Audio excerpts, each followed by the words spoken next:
Hello guys, hello water sign, hello Pisces, Scorpio and Cancer. Welcome dito sa aking channel. Kapalaran 888. Welcome guys. Alamin natin kung ano ang messages, vibration, gabay, energy para sa lahat ng water sign, Pisces, Scorpio and Cancer. General reading to guys, so pwede kang makaresonate. Gamitin mo ang iyong intuition sa panonood. So, first two cards natin dito, water sign, Pisces, Scorpio, and Cancer. Congratulations. Kasi, dalawang lucky numbers ito, number 12 and number 26, 8. So, it's 38. 8, 9, 10, 11, manifestation. So, kung naghahanap ka ng numero sa araw na ito, merong number 12 tayo, number 3, number 26, number 28, 2 plus 8 is 10. Diba? So, sinasabi ng baraha mo dito na may good luck, good fortune, great fortune, malaking swerte ito sa buhay mo. So, kung tumataya ka sa loto, pwedeng swerte ka sa araw na ito. Privilege, posibleng ikaw mabigyan ng pribilehiyo. Tama ba yun? Tagalog ko? Privilege yun. Sa araw na ito, parang sinasabi ng baraha na posibleng mabibigyan ka ng wish fulfillment, or yung wish fulfillment mo ay may katuparan sa araw na ito, or pwedeng may mga wini-wish ka na posibleng magkakatotoo sa araw na ito, or pwedeng meron kang mga hinaing sa buhay na bigla-biglang mag-disappear sa araw na ito. So, money-wise, sinasabi ng baraha sa'yo dito na swerte ka sa araw na ito, sa kahit anong paraan, basta may usaping pera dito. Okay. Water sign, Pisces, Scorpio, Cancer.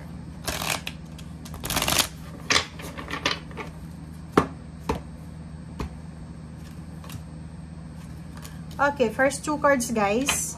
Water sign, kung makikita mo dito, meron kang Page of Wands and Seven of Wands. So, ang dalawang barahang ito is tungkol to sa hinaharap, sa future.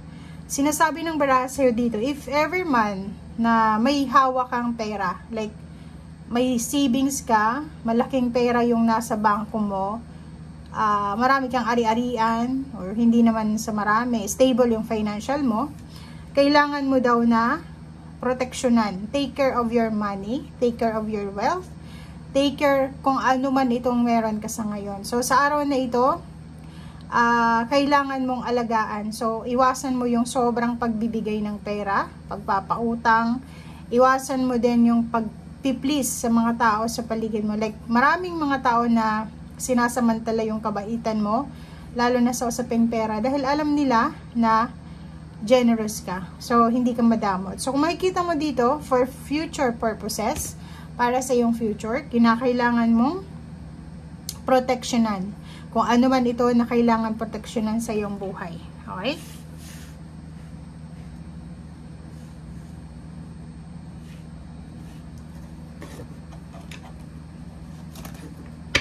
Nakikita natin dito yung Page of Wands. Sinasabi ng baraha na ngayon pa lang, sa araw na ito, simulan mo na yung pag-iipon. Simulan mo na yung pag-aalaga doon sa kung ano yung kinikita mo. So, parang sinasabi ng baraha, huwag nating sayangin ang bawat cents na kinikita natin, or bawat pera na hinahawakan natin. Kailangan nating bantayan, kailangan nating alagaan. Okay? So, take care of your money, resources, energy, or kung ano man to na pwedeng maging source ng pera. Okay, Wheel of Fortune. Kung makikita mo dito, may posibleng pagbabago sa usaping pera, trabaho, love life, may mga good news, relationship, na pwedeng dumating sa'yo sa araw na ito. Pwedeng bigla-biglang magbago yung financial na buhay mo, biglang tumaas yung sweldo mo, bigla kang ma-promote, may mga additional incomes, unexpected na incomes, or kung ano pa mo siya. Okay, next is Chariot. So, pareho sila na major arcana. Sinasabi sa iyo, water sign, Pisces, Scorpio, Cancer, na may pagbabago, parang may paparating eh, 'di ba? Yung parang bagyo siya, 'di ba? So, yung bagyo, may mga signal number 1, number 2, number 3, bago dumating yung bagyo. So, dito, same din, yung blessings na parating sa buhay mo ay malabagyo na blessings siya. So, ibig sabihin, progress, victory, success. Nakikita natin dito yung changes. Maraming pagbabago, maraming mababago sa takbo ng buhay, pinansyal, emosyonal, lahat ng area sa buhay mo. Nakikita natin dito yung travel, relocation. Nakikita natin dito yung movement, progress sa kung ano man itong ginagawa mo. So, if ever man may ginagawa ka, it's either negosyo, progress sa relationship, progress sa family, if you're, kung buntis ka, may ginagawa kang ngayon, estudyante ka, may progresibo, may progress, may achievements ka, or may improvement na posibleng makita ka sa araw na ito. Nakikita ko rin sa iyo may balak mag-travel sa inyo, balak mag-invest sa sasakyan, or kano pa man siya. Okay, Two of Wands. Kaso lang, ang iba sa inyo dito, may binabala kayong paglalakbay, paglipat ng bahay, and pwedeng ito ay magsimula. Yung ideas na to is from, siguro ngayon nasa travel ka, yung iba naman February, April, June, until the end of the year. Marami kayong plano, marami kayong pinag-iisipan, marami kayong mga choices kung saan kayo pupunta, saan kayo lilipat, saan kayo magtatrabaho. Ang dami-dami yung choice sa buhay. And Six of Swords.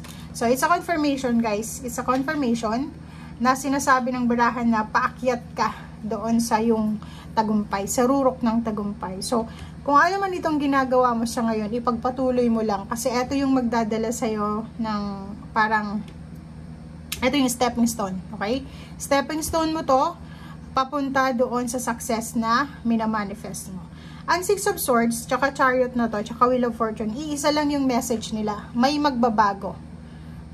May aalis, may lilipat ng bahay, lilipat ng trabaho, relocation, travel, lahat ng movement, pwedeng sasakyan, may bibili ng sasakyan, or may libreng sasakyan. Parang ganun. So, comment down below guys if resonated ka. Knight of Cups, relationship, partnership, or pwedeng family life. Sinasabi ng baraha sa'yo dito na may isang tao na pwedeng mag-offer sa'yo ng emotional help, di ba? Help sa emosyon. Tutulungan ka niya sa mga financial struggles mo. May iba din sa inyo dito na mag-o-offer ng assistance. Pwede kang patuloy yun sa bahay nila. Or pwedeng mag-o-offer sa'yo ng sasakyan. Free ride every day papunta sa trabaho. Or free ticket or kano pa man siya. So, ang possible dito is isang privilege na babae. Isang mayaman na babae. Siguro kaibigan mo yan. Boss or kakilala. And posibleng ilibre ka niya sa isang plane ticket, ilibre ka niya sa isang bus ticket, or sa transportation, sa travel na gusto mong puntahan. And kung makikita mo tong Ten of Pentacles, sinasabi ng baraha sa'yo dito na marami kang makikilala, simula sa araw na ito siguro, or siguro dumating na yung pagkakataon na to, na marami kang makikilala ng mga tao na sobrang yayaman nila. 'Di ba? So, mga wealthy, privileged na individual sila. So, for example, ang connection nito is pwedeng doktor mo, or pwedeng abogado mo, or kakilala ng kakilala mo. So, sila ang pwedeng maging gabay mo. Sila yung magdadala sa'yo doon sa Six of Swords. Or pwedeng sila ang maging stepping stone mo para matupad mo yung lahat ng pangarap mo sa buhay. And Ten of Pentacles, inheritance, lump sum.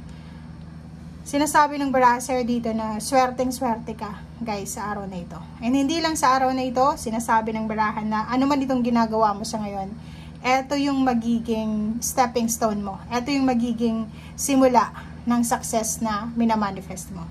Itong Ten of Pentacles, great fortune and privileged lady, iisa lang yung message nilang tatlo. 10, 8, 3. 8, 3, ilan? 11 plus 10, diba? So, manifestation, completion. Sinasabi ng baraha sa'yo dito na parating na yung achievements na matagal mong minamanifest, parating na yung hinihintay mo. Iba-iba kayo nang hinihintay eh. May naghihintay ng pera, may naghihintay ng relationship, may naghihintay ng trabaho, may naghihintay na manalo sa loto, may naghihintay na makapasa sa isang exam, board exam, or kung pa man interview, may naghihintay ng relationship dito na mag-offer ng kasal, may babying hinihintay, may naghihintay na mabuntis, may naghihintay kung kailan siya magta-travel, may naghihintay dito ng proposal ng business. Marami kayong hinihintay dito. Okay? So, whatever man ito na hinihintay mo, once natanggap mo na yung success na to, victory and success, take care of your body, take care of your health, and take care of your success. Thank you guys. Bye!